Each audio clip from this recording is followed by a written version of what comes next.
안녕하십니까. 정성산 TV입니다. 여러분은 북한의 탈북에 대해서 얼마나 알고 계십니까? 지금 북한에서는 현재 탈북의 시대가 끝났다고 합니다. 지난 몇 년의 상황을 보면서 그렇게 강하게 느끼고 있다. 신종 코로나 바이러스 영향만이 그 이유는 아니다. 호술하겠지만 김정은 정권이 소탕전이라고 불리는 탈북 제로 지령을 내리고 중국과의 국경 경비 강화에 더해 전례 없는 국내 통제 강화에 나서고 있기 때문이다. 한국에 입국한 탈북자 수의 정점은 2009년에 2,914명이었다. 김정은이 집권한 2012년부터 대폭 줄어들기는 했지만 2019년까지는 1,000명대가 이어졌다. 그것이 2020년은 229명, 21년은 63명으로 정점의 2%까지 떨어졌고 22년 1월에서 3월은 11명에 불과했다. 통일부 통계 게다가 지난 몇 년간 한국 입국한 탈북자는 중국에서 오래 체류한 사람이 대부분이고 새롭게 북한을 탈출한 경우는 드물다. 3년 전에 무리해서라도 한국으로 도망칠 걸 그랬다. 이제 불가능하다.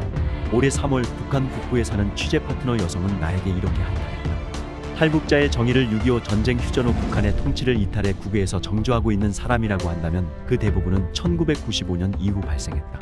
경제가 한창 악화 일로를 걷던 1994년 7월에 살아있는 신 김일성이 사망한다. 이를 계기로 정권의 통치 기능 마비가 시작되고 사회는 공황 양상을 보인다. 마침내 식량 배급 제도가 와해되어 대기근이 발생했다.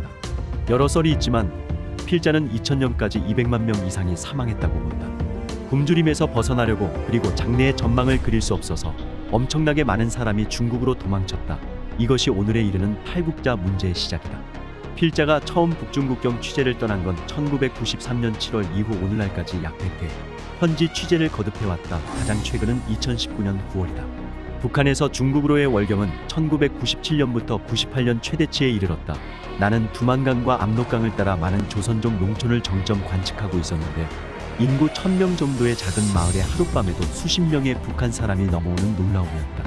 2000년경까지 중국에 월경한 사람 수는 연인원 100만 명에서 200만 명에 달하지 않았을까 나는 보고 있다. 몇 번이나 왕래를 반복하는 사람이 많았다. 하지만 그 대부분은 북한으로 돌아갔다.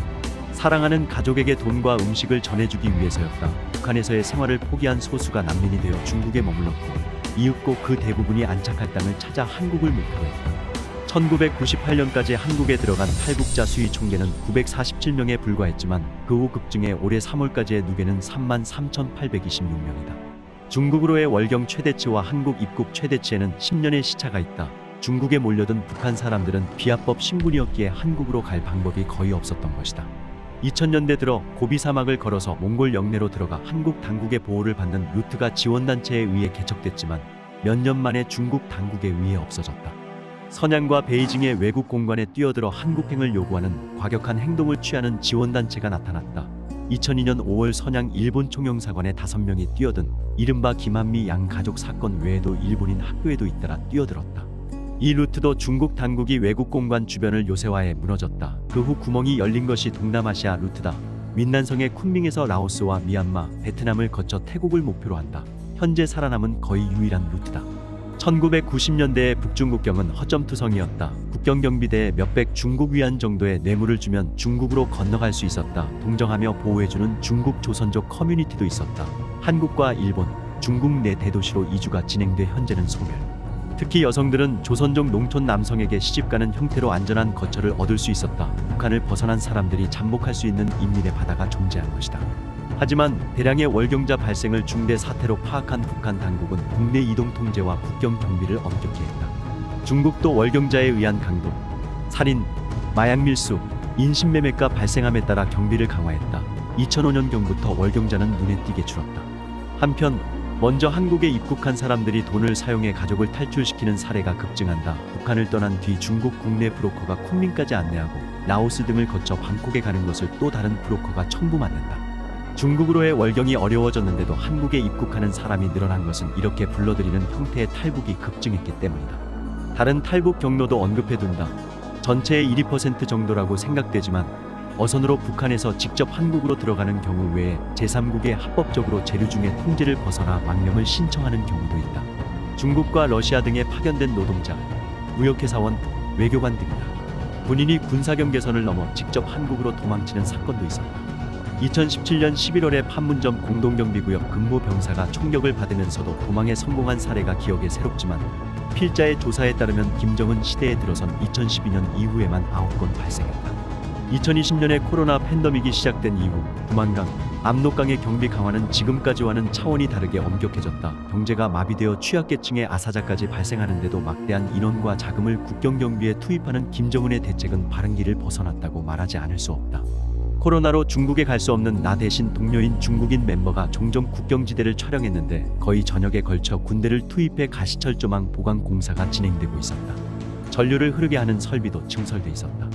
2020년 8월에는 국경지대 1km를 완충지대로 정하고 무단으로 접근하는 자는 경고 없이 사격한다는 포고를 내렸다. 실제로 2021년 12월에는 중국으로 넘어가는 3인조를 총격, 1명이 사망하는 사건이 일어났음을 아시아프레스가 확인한 바 있다. 국경에 강에 접근조차 못하게 된 것이다. 김정은 정권의 위협이 된 탈북자는 멈추지 않는 탈북의 김정은 정권은 골머리를 앓아왔다. 탈북자는 김씨 일족 지배의 거짓을 폭로하고 열악한 생활 환경과 소름 끼치는 인권 침해의 산증인이다. 2016년 UN 북한인권위원회는 정치범 수용소의 실태에서부터 체제에 대한 절대충성, 절대복종을 강요하는 일상의 정치 시스템에 이르는 상세한 보고서를 발표했다. 방대한 탈북자로부터의 청취가 주요 소스다. 또한 탈북자들은 한국과 제3국에서의 반체제 활동의 중심 세력으로 성장했다. 활동 방법에 찬반이 있지만 전단과 USB를 풍선으로 북한에 날려보내서 정보 유입을 도모하는 활동을 하거나 유럽에서는 망명 정부 설립의 움직임도 있었다. 현재 한국에서는 태영호, 지성호 2명의 국회의원이 있다. 탈북자의 대부분은 사랑하는 가족을 북한에 남겨두고 있기에 일상적으로 연락해서 지원을 계속하는 노력을 해왔다. 그 과정에서 북한 내부와 이어지는 송금 및 정보 전달의 루트가 완성돼 버렸다. 현재는 어려워졌지만 5년 정도 전까지 서울과 오사카에서 전화 한 통으로 북한 국내에 돈을 보낼 수도 있었다. 한국 드라마 등 영상 콘텐츠를 당과 군 간부들 사이에서도 몰래 시청하고 있다. 젊은이들 사이에서는 한국풍 말투가 퍼지고 K-팝까지 흥얼거리고 있다. 김정은 정권은 한국 정보의 유입을 방치하면 체제가 흔들릴 수 있다는 위기감을 강하게 느끼고 2020년 12월 반동사상 문화배격법을 제정했다. 양형은 한국 드라마를 본 것만으로 징역 5년, 악질로 간주되는 최고 사형이다. 현재 오사카와 수도권에 약 200명의 탈북자가 살고 있다. 1959년부터 84년까지 이어진 귀국 사업으로 제1조선인과 그 일본인 가족을 합쳐서 9만 3천여 명이 북한으로 건너갔는데 이 귀국자와 북한 출생 아이들이 일본으로 돌아오고 있는 것이다. 지난해 12월 20대 초반 북한 여성이 일본에 입국했다. 팬데믹이 시작되기 직전에 살고 있던 북부의 한 산촌에서 중국으로 도망쳤지만 공안에 체포돼 1년 가까이 구류된 뒤 간신히 일본 입국을 인정받은 것이다. 내가 조사한 바로는 일본에 입국한 탈북자는 2017년 말 20대 초반 남성이 입국한 이후 처음이다. 두 사람이 입국을 인정받은 것은 일본 연고자였기 때문이다. 여성의 할머니는 후쿠이현 출신으로 제1조선인 남성과 결혼해 1961년 북한으로 건너간 이른바 일본인 처다. 그 딸, 즉 지난해 입국한 여성의 어머니는 1970년 북한에서 태어났다. 2017년 말 입국한 남성의 어머니는 도쿄 출생 제1조선인으로 초등학생이었던 70년대 후반에 일가족이 북한으로 건너갔다.